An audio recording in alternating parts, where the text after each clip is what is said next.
ایندھن آدمی اور پتھر ہوں گے. علیہا ملائکۃ غلاظ شداد لا یعصون اللہ ما امرہم، اس پر جو طاقتور فرشتے مقرر ہیں، لا یعصون اللہ ما امرہم، جو اللہ کا حکم نہیں ٹالتے. وَيَفْعَلُونَ مَا يُؤْمَرُونَ، اور وہ دروگے، وہ فرشتے جو جہنم کی اس آگ پر موجود ہوں گے، وہ وہی کام کرتے ہیں جس کا انہیں حکم ہوتا ہے. معزز حاضرین و سامعین حضرات، سورہ تحریم کی یہ آیت کریمہ تربیت اولاد اور اصلاح اپنے نفس کی کرنے کا ذکر فرما رہی ہے. سب سے پہلے ہر شخص اپنی اصلاح کرے، اپنے جسم کی اور روح کی صحیح معنوں کے اندر تربیت کرے، اور پھر اولاد کو اس طرف راغب کرے. اہل میں بیوی بھی ہے، بچے بھی ہیں، بچیاں بھی ہیں، اور ان سے گھر کے سربراہ سے صبح قیامت پوچھا جائے گا کہ آپ نے اپنی اولاد کو کیا سکھایا، کیا تربیت کی. اور یقیناً آپ احباب جانتے ہیں کہ والدین کا اولاد پر جو حق ہے وہ یہ ہے کہ انہیں پاکیزہ صاف رزق مہیا کریں. حضور نبی کریم صلی اللہ علیہ وآلہ وسلم نے ارشاد فرمایا، ادبوا اولادکم ثلاث خصال، اپنی اولاد کو 3 خصلتیں سکھاؤ. پہلی خصلت حب نبیکم صلی اللہ علیہ وآلہ وسلم، اپنی اولاد کو حضور نبی کریم صلی اللہ علیہ وآلہ وسلم کی محبت سکھاؤ. ایک والد، ایک والدہ اپنے بچوں اور اپنے بچیوں کے دلوں میں حضور کی محبت کس طرح سے پیدا کر سکتے ہیں؟ تو علماء کرام نے بیان فرمایا کہ بچے جو من کے کچے ہوتے ہیں یہ پریکٹیکل سے سیکھتے ہیں. جو گھر کے اندر ماں کام کرتی ہے، باپ سے جو فعل سرزد ہوتا ہے اس سے سیکھتے ہیں. اپنے گھروں کے اندر ذکر خدا، ذکر رسول کی محافل کا انعقاد کیجیے. روزانہ ہو سکے تو بہت بہتر، نہیں تو ہفتے میں کم از کم ایک دن ایسا ہونا چاہیے کہ دسترخوان لگا ہو اور والدین موجود ہوں، بچے موجود ہوں، اور وہ لجپال نبی حضرت محمد مصطفیٰ احمد مجتبیٰ صلی اللہ علیہ وسلم کی بارگاہ میں ہدیہ درود و سلام کی گجرے ضرور پیش کریں. یہ عمل والدین اور بچوں کے دلوں میں حضور کی محبت پیدا فرما دے گا. بحب اہل بیتہ، نبی آقا علیہ السلام نے ارشاد فرمایا اپنے بچوں کو دوسری خصلت سکھاؤ، وہ اپنے بچوں کو اہل بیت کی محبت سکھاؤ.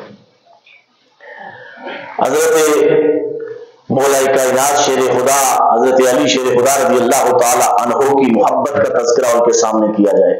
حضرت سیدہ خاتون جنت فاطمہ زہرا رضی اللہ تعالی عنہ کا تذکرہ کیا جائے. مولا امام حسن و حسین رضوان اللہ علیہم اجمعین کی زندگی اپنے بچوں کے سامنے لائی جائے. اور آپ نے بارہا مرتبہ یہ حدیث بخاری جو ہے علماء سے سماعت بھی کی ہوگی، پڑھی ہوگی. میرے آقا علیہ الصلوۃ والسلام مسجد نبوی شریف میں تشریف فرما تھے. حضرت مولا امام حسن رضی اللہ تعالی عنہ حاضر خدمت ہوئے اور کھجور کا ڈھیر پڑا ہوا تھا. حضرت امام حسن رضی اللہ تعالیٰ عنہ جو نواسہ رسول ہیں اس ڈھیر میں سے کھجور اٹھائی اور وہ تناول فرمانے لگے. میرے آقا علیہ السلام نے منبر مبارک چھوڑا اور اپنی شہادت کی انگلی اپنے نواسے کے منہ میں ڈالی اور حدیث کے الفاظ سے کخن، یہ تنبیہ کا جملہ ہے کہ نکال دیجئے اے میرے نواسے امام حسن، جو ہے میرے آل پر صدقہ حرام ہے یہ کھجوریں صدقے. تربیت میں اثر نہیں آنے دیا. اور محبت کتنی تھی کہ میرے آقا علیہ السلام سر بسجود ہوتے تو مولا حسین آپ کی پشت مبارک پہ سوار ہو جاتے, میرے آقا سجدہ طویل کر دیا کرتے تھے. تربیت میں اثر نہیں آنے دیا. تو دوسرے نمبر پہ فرمایا حضور علیہ السلام نے اپنی اولاد کو قرآن سکھایا, نبی کا فرمان سکھاؤ. دائیں ہاتھ میں رب کا فرمان تھماؤ اور دوسرے بائیں ہاتھ میں نبی کا فرمان تھماؤ. یہ تبھی ممکن ہے جو گھر کے اندر ماں اور باپ خود قرآن پڑھنے کا معمول بنائیں گے تو پھر یقیناً اولاد بھی قرآن پڑھنا شروع ہو جائے گی. تو میں نے آغاز میں عرض کیا, حضور علیہ السلام نے ارشاد فرمایا سب سے بڑا حق جو والدین کا اولاد کے لیے ہے وہ یہ ہے پاکیزہ رزق. جب پاک رزق آپ اپنی اولاد کو میسر کرو گے تو پھر کل وہ تمہاری خدمت گزار بھی بنے گی اور پھر گھر میں اسلام کی اشاعت بھی ہوگی. اور یقیناً جب پاک رزق ہوگا تو اللہ اس گھر میں رحمتوں اور برکتوں کا نزول بھی فرمائے گا. آپ اکثر سماعت کیا کرتے ہیں, ایک انسان نہر کے کنارے بیٹھا تھا, اللہ والا تھا اور نہر کے کنارے موجود وضو کر رہا تھا. ان کے وضو کرنے میں جس سمت پانی آ رہا تھا اس سمت ایک خوش نما سیب آیا. کئی دنوں کے فاقے تھے اور یہ روزہ بھی ہمیں یہی سکھا رہا ہے کہ غریبوں کا جو ہے خیال رکھا جائے. کئی دنوں سے بھوک تھی, جب جس سمت سے پانی آ رہا تھا اس سمت سے ایک سیب آیا. اللہ کے اس برگزیدہ بندے نے وہ سیب اٹھا لیا. بھوک کی شدت تھی اور وہ سیب کھا گیا. والدین کا رزق پاک ہونا تو پھر اللہ جو گود میں اولاد دیتا ہے نا اس کا نام بھی شیخ عبد القادر جیلانی ہوا کرتا ہے. پھر اولاد بھی ماں عظیم ہو تو اولاد بابا فرید الدین گنج شکر علیہ رحمہ کی زبانی ہوا کرتی ہے. سیب آیا, سیب اٹھایا, میں مختصر روایت کا مفہوم بیان کرنے کی سعی کروں گا, اور کھا لیا. جب کھا چکے تو کہنے لگے یہ سیب میرا نہیں تھا, یہ تو مال لقطہ تھا. فقہ کی روشنی میں مال لقطہ وہ مال ہے جو گری ہوئی چیز ملے نا تو اس کے مالک تک پہنچانی ہوتی ہے, اس کو سنبھال کے رکھنا ہوتا ہے بڑی معذرت کے ساتھ. ہم تو کہتے ہیں کہ اللہ نے بھیجی میرے لیے, کٹھنی لمبی نہ یہ تھی ہمارے واسطے. مال لقطہ کی حفاظت کرنا ہوتی ہے. اب وہ اللہ کا بندہ تھا, جس سمت پانی آ رہا تھا اس سمت چلنا شروع ہو گیا کہ یقیناً یہ پیچھے کسی کا گھر ہوگا, باغ ہوگا جہاں سے یہ کھانا جو ہے سیب مجھے ملا ہے. المختصر کئی دنوں کی مسافت تھی, گھنٹوں کی نہیں دنوں کی مسافت تھی. وہ اللہ کا بندہ چلتا رہا. ایک جگہ پر پہنچا تو کیا دیکھا کہ باغ ہے اور باغ میں جو سیب کے درخت ہے نا اس کی ٹہنیاں ہیں اور ٹہنی جھکی ہوئی ہے.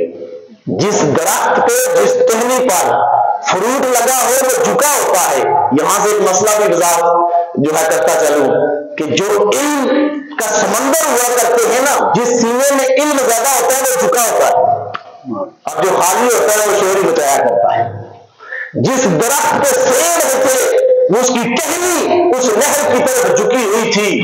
اللہ والے نے سمجھا کہ یہی باغ ہے جہاں سے وہ سیب پانی میں آیا اور میں نے اٹھا کر کھا لیا, یہی مالک کے باغ اس میں موجود ہوگا. باغ کے اندر چلے گئے, ایک اللہ والا بیٹھا تھا, بزرگ شخصیت تشریف فرما تھے. کہا یہ کس کا باغ ہے؟ اس نے کہا مالک تو رب ہی ہے لیکن جزوی طور پر یہ میں اس کا مالک بنا بیٹھا. انہوں نے سارا واقعہ سنایا.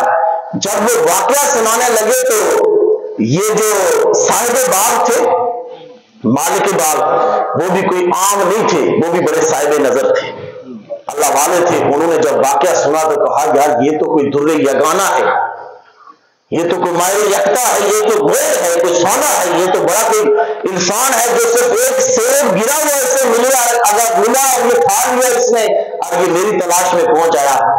انہوں نے بھی جو ہے سلسلہ تبدیل کر دیا, رخ بدل دیا.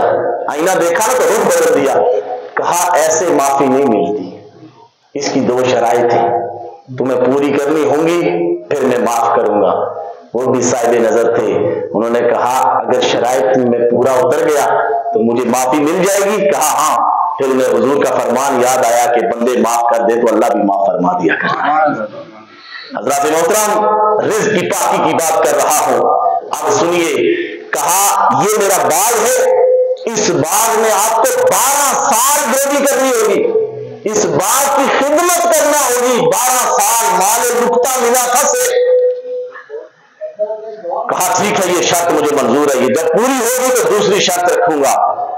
خدمت کرتے رہے، گودی کرتے رہے، مہینے گزرتے رہے، سال گزرتے رہے، 12 سال جب گزرے نا تو مالک باغ نے آواز دی، عبداللہ نام تھا، عبداللہ کچھ میرے مہمان آئے ہیں یار، انہیں باغ سے سیب تو لا کے دے دو۔ سبحان اللہ، میرے کچھ مہمان آئے ہیں، باغ سے انہیں سیب تو لا کر دو۔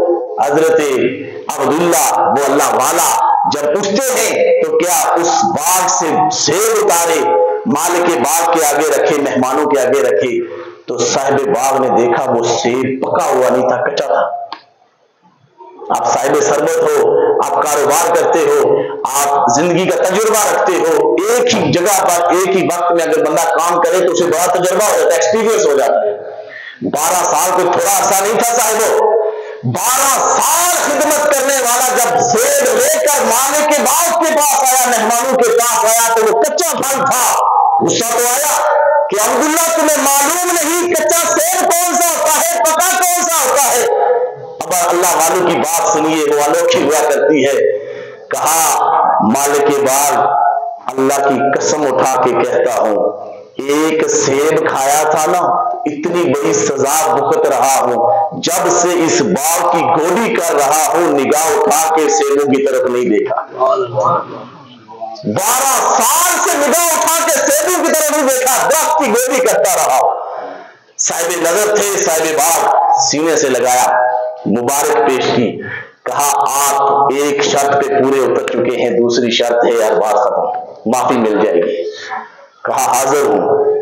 کہا میری ایک بیٹی ہے، جوان ہے، اس سے تیرا نکاح ہوگا، لیکن سن وہ میری بیٹی قوت بصارت سے محروم ہے، یعنی نابینا ہے، آنکھوں سے نابینا ہے، قوت سماعت سے بھی محروم ہے، یعنی ڈوری ہے، بہری ہے، سن بھی نہیں سکتی۔ آپ سن تیسری بات، وہ میری بیٹی اپاہج بھی ہے، چل بھی نہیں سکتی۔ اگر یہ شرط منظور ہے تو وہ جو سیب تو نے کھایا تھا نا مال لکتا، اس کی معافی مل جائے گی۔ کہا معاف کر دو گے اگر اس پہ بھی میں پورا کر جاؤں؟ کہا ہاں۔ کہا ٹھیک ہے، اللہ کی خوشنودی حاصل کرنے کے لیے میں یہ شرط بھی منظور کرتا ہوں، نکاح پڑھا دیجیے۔ نکاح ہو گیا۔ ان نکاح من سنتی فمن رغب عن سنتی فلیس منی، حدیث بخاری ہے، فرمان نکاح نبی کی سنت ہے۔ نکاح ہوگی، کہا فلاں کمرہ وہ سامنے، آپ کی بیوہ، آپ کی بیوی آپ کی منتظر ہے۔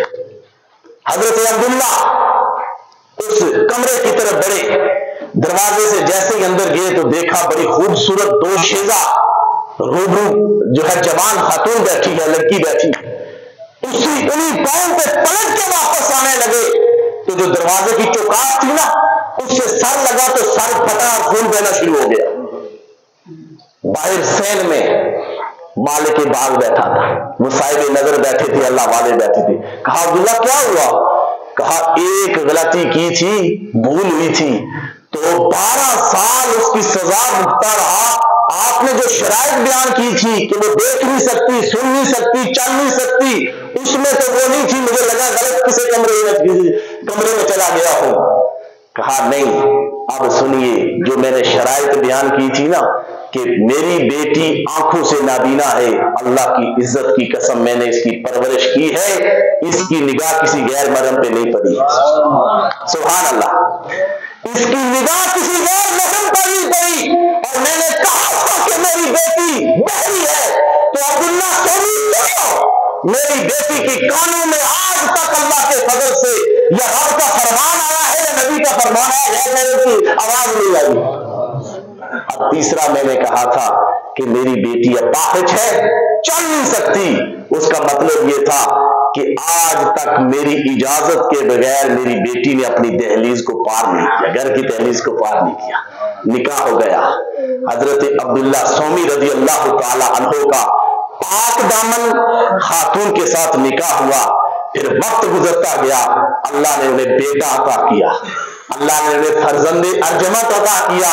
دنیا اس بیٹے کو شیخ عبد القادر شاہ جیلانی کے نام سے یاد کرتی ہے۔ وہ 11ویں والے پیر کہنے والوں سنو، ایسے نہیں اللہ کے ولی بنا کرتے، رات کو سو، نہ نماز پڑھو، نہ روزہ رکھو، نہ زکات کرو، حقوق اللہ کے ساتھ ساتھ حقوق العباد کا بھی حق نہ ادا کرو، اور لوگوں سے مال بٹورتے رہو تو پہنچے ہوئے پیر ہو جاتے ہیں۔ جو حقیقت میں اللہ کے ولی ہوتے ہیں ان کے والدین کا رزق کتنا پاک ہوا کرتا ہے، ماں کتنی عظیم، اپنی عصمت کی حفاظت کرنے والی، اور باپ کا لقمہ دیکھا کتنا پاک۔ پھر اللہ نے جو بیٹا عطا کیا اسے دنیا 11ویں والے پیر کے نام سے یاد کرتی ہے۔ حضرت ملا علی قاری آپ بیان فرماتے ہیں کہ پھر یہ جوان ہوا، وہ آپ نے داستان اکثر سنی کہ ماں نے وصیت کی تھی بیٹا جھوٹ نہیں بولنا، پھر کتنے ڈاکوں کو توبہ کی توفیق نصیب ہوئی۔ پھر جب آپ بات فرماتے، اس وقت یہ دور جدید نہیں تھا، یہ ساؤنڈ سسٹم، یہ لاؤڈ سپیکر نہیں تھے۔ آپ فرماتے ملا علی قاری علیہ رحمہ کہ جب حضرت حضور غوث اعظم شیخ عبد القادر شاہ جیلانی محبوب سبحانی خطاب فرمایا کرتے تو اس مجمع میں 70,000 لوگ ہوا کرتے تھے، اور اللہ نے اتنی بڑی شان عطا کی تھی۔ یہ والدین کی دعا تھی، یہ والدین کا رزق پاک تھا، وہ یہ کہ جس طرح پہلی صف میں بیٹھا ہوا پہلا شخص رب کا فرمان ان کی زبانی سنتا تھا، 70,000 میں آخری صف والا بھی اسی طرح سماعت کیا کرتا، آواز اسی طرح پہنچا کرتی تھی۔ آج ہم 11ویں شبی منانے جا رہے ہیں، اختلاف ہے لفظ 11 میں، لیکن اس کی حقیقت میں گہرائی میں جاؤ تو کوئی اختلاف نہیں ہے صاحبوں۔ میں اکثر کہا کرتا ہوں، بات میری ریکارڈ ہو رہی ہے، میں اکثر کہا کرتا ہوں کہ جو بندہ سانس زیادہ رکھنے والا ہوتا ہے، جب وہ سمندر کی تہ میں جائے جتنا گہرا جائے گا اتنا سیپ اور موتی نکال کے لائے گا۔ جواہرات موجود ہے سمندر کی تہ میں، صرف آگے میں کچھ نہیں ہے، درمیان میں کچھ نہیں ہے۔ آپ گہرائی تک جائیں، 11ویں کی اصل کیا ہے، 11ویں شریف کی حقیقت کیا ہے، وہ ایصال ثواب ہے۔ صرف لفظ 11ویں کا استعمال ہوتا ہے تو اس میں اختلاف ہوتا ہے کہ ہم 11ویں والے پیر سے مانگ نہیں رہے ہوتے صاحبوں۔ اس کی حقیقت دیکھیے، حضور غوث پاک نے ہر چاند کی 11 تاریخ کو میرے اور آپ کے گمہارا کا حضرت محمد مصطفیٰ پڑھیے صلی اللہ علیہ وآلہ وسلم کی ازواج مطہرات کے نام ختم دلوائے۔ حضور علیہ السلام کی ازواج مطہرات تھی 11، کتنی ازواج تھی؟ 11۔ ہر زوجہ محترمہ کے نام ہر چاند کی 11 کو حضور غوث پاک 11ویں کا اہتمام کیا کرتے تھے، دعا کا اہتمام کیا کرتے تھے۔ ایک 11ویں چاند کی 11 آئی تو آپ نے ایک زوجہ محترمہ کا نام دیا، جس طرح آج حضرت سیدہ ام المومنین سیدہ خدیجہ سلام اللہ علیہا کے وصال کا دن بھی ہے۔ اور اسی طرح ہر دوسرے مہینے، تیسرے مہینے، چوتھے مہینے آپ کیا کیا کرتے؟ آپ اپنے عقیدت مندوں کو بلاتے، بیٹھتے، رب کا قرآن پڑھتے، نبی کا فرمان پڑھتے، اور ہاتھ اٹھا کے کہتے مولا جو ہم سے ہو سکا اس کا ثواب نبی کی فلاں زوجہ کو عطا فرما۔ پھر جو کچھ لنگر ہوتا، چلے بھی ہوتے، جو چیز ہوتی وہ تقسیم کر دیتے۔ آپ کا انتقال ہو گیا تو آج امت 11ویں والا پیر اس لیے کہتی ہے کہ جو حضور کی ازواج کے نام لے لے کر ختم دلواتے رہے، آج ہم ان کی روح کو بھی ایصال کر رہے ہیں، اور جو 11ویں والا پیر ہے ہمیں بھی ایصال ثواب کر رہے ہیں۔